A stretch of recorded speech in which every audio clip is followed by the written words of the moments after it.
Hello everyone, welcome to my channel. This channeling is specifically for twin flames, and I want to mention over here that actually received two very strong messages in the same week, but this one stands out more. I will also channel the other one very soon, hopefully right after this.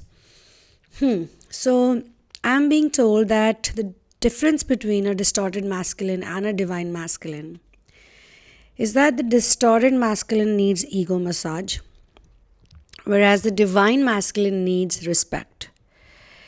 And the divine masculine, how he determines who is divine feminine and who is the one he wants to give everything to, even at the time when he doesn't have everything, is the divine feminine, and he has some very specific ideas about it. Like, he pretty much knows, or he has developed skills over the years. Now, this divine masculine, he knows how to get women's attention, okay? Since we are healing divine feminine energy collectively on the planet, it's a big task. And I talk to masculines as well, on and off, and they always come up with this grievance, because whenever I talk to them, it's interesting that they tell me a completely different angle. They tell me that women are not nice, women are not loving, you cannot trust them. And whatever they talk about, which is happening in the current, world, even world news or current news, people have now, especially men, have started feeling a kind of fear. They fear women like they never used to fear them before. And I think this kind of fear will increase with time.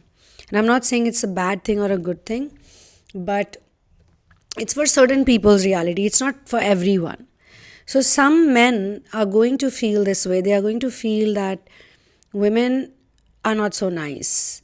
And that's because these men, they are struggling to figure out what is actual divine masculinity. So they are having this experience in their reality, and because of them, then that pool will increase with time. So I picked up on the energy of a masculine who is very troubled. He's going through a big turmoil. Like, he has to face himself now, his distortions, his addictions, his fears. And those fears are not just about the feminine, but it's overall about what does he really want. It's a battle between ego and soul, because the soul is all about respect and love and giving and caring and protection, whereas the ego, which is like the programmed version or the possessed version, a lot of people need exorcism, not just healing. They need exorcism, because they have entities, or they build an entity, they create an entity based on whatever they've learned, and that entity comes and goes. When the entity takes over them, they do not have control over it. They do not know how to deal with it, and they get consumed by that identity created by the entity. So here, the divine masculine who really loves the feminine, the problem is that he's not able to sustain that love on and off, not because of her, but because there are other elements that stop him from believing that he can get that type of amazing love. The problem is with him that he feels he doesn't deserve it. Like, one of his selves, you can say,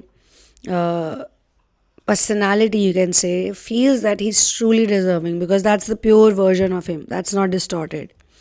That's connected to his soul. He really feels he deserves to be with the right person, the beautiful soul, the pure person, the one who's amazing, the one who's just divine, the one who has a big heart, the one who's not just loving and caring for her own people, but for everyone, the one who has reason or purpose in life. And for that personality, this is a deserving feeling, that I deserve this person, this kind of person. But the other one which takes over the identity or the entity, is like, no, this is not right. You don't deserve it. Not because that entity thinks, okay, I'm not deserving, because entities are not focused like we humans can be, or as a higher self you can be. Entities are pretty much a creation of jealousy, hatred, or a feeling life is unfair. And we don't condemn them. We don't say they're bad or good. We just say it is what it is for the entities as well. Because they are a product, they're a byproduct of society's malfunctioning beliefs, or societal damage that a lot of kids go through when they're going to school or college, when they have a lot of pressure. I mean, the pressure that kids go through when they're so young and naive, like they have to always prove themselves to others, to their uh, to their parents and to their peers, to their neighbors or to their relatives, that you have to be a certain kind of student, you have to get these kind of marks. I think this is the most toxic thing that happens in society these days. And this pressure is also being carried on by the masculines in a huge way, because I mean, now, yes, the times are changing, and you see the girls are doing really well, women are doing really well. Because, whether we believe it or not, women were not that pressured. They were pressured, yes, but there was also certain kind of relief that, oh, she's going to go away to someone else's house. She's going to get married and she's going to leave us. Even if she doesn't score like the highest, it's okay. In fact, I know people who put their boys in private schools or international schools, English medium schools, but they would put their girls in government schools, or like really not very expensive schools, because they thought, we should not invest so much on the girl child. But crazily, the girl child became a better student, or she started scoring better marks, or she became more educated than the boy. And then everybody's focus changed, and they say, oh, she's the brighter one, she's going to take care of us.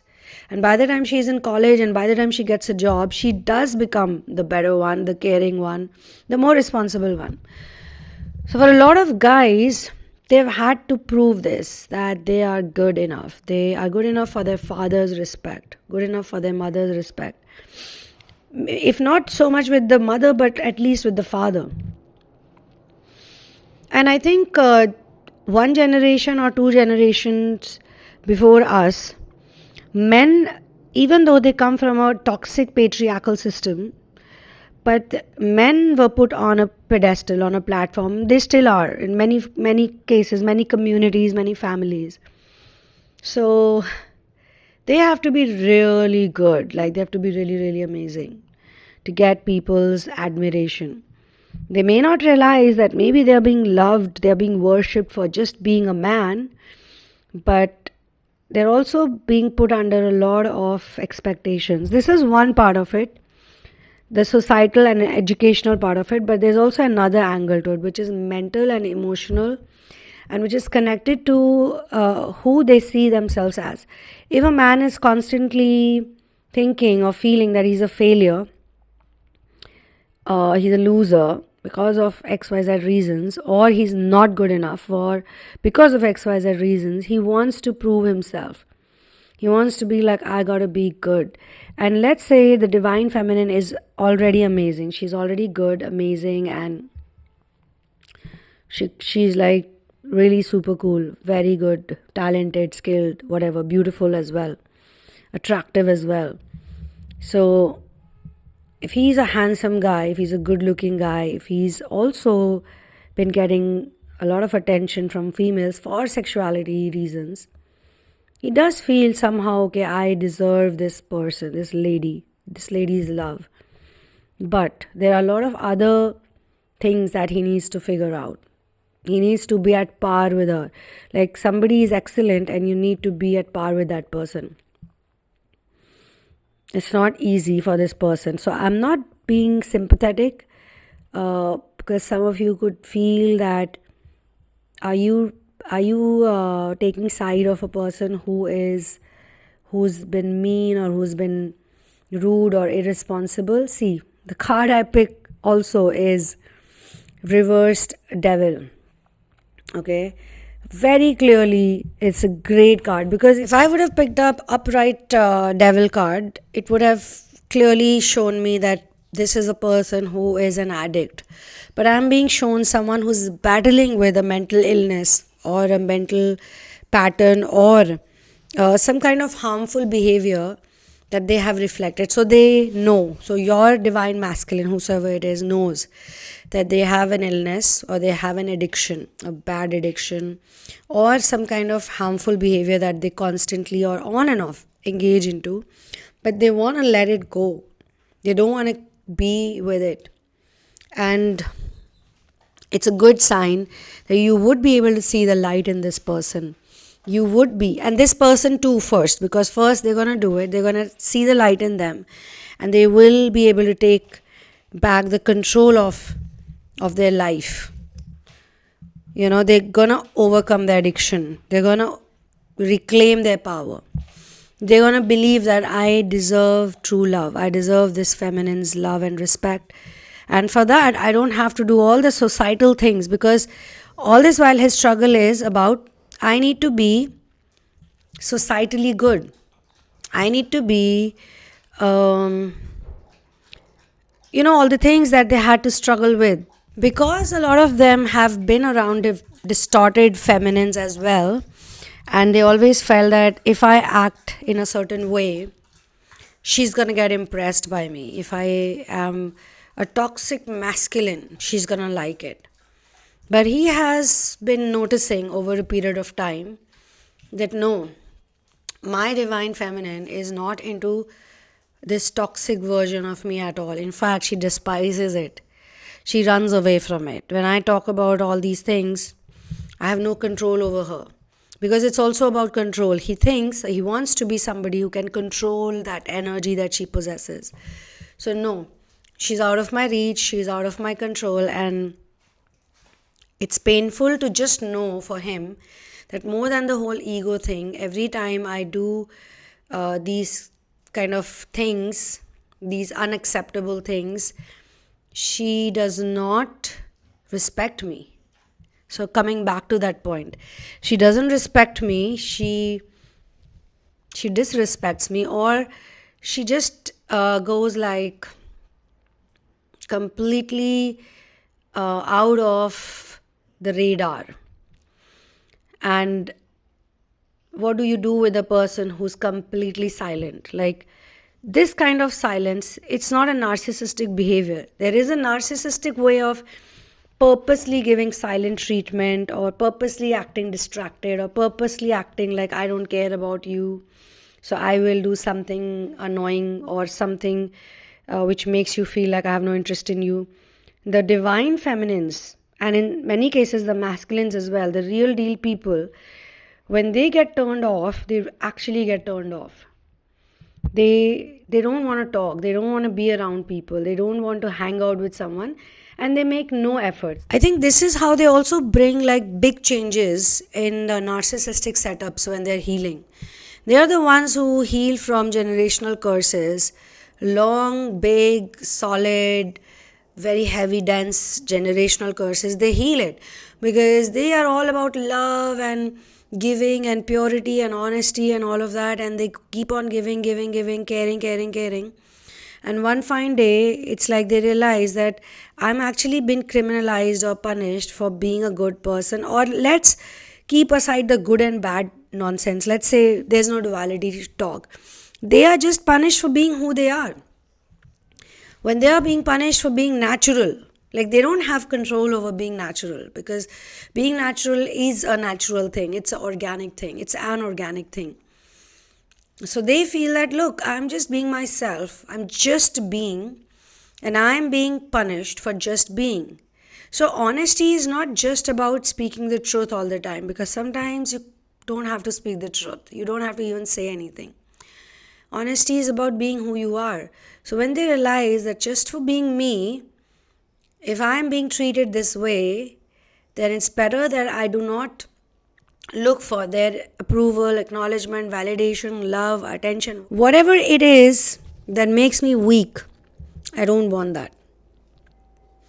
When a person thinks like that and they feel it for real, like they're tired of the bullshit, of the nonsense, of the drama, or just the retaliation, just the punishments, or just the same behavior pattern, they go like, you know what, I'm out of this.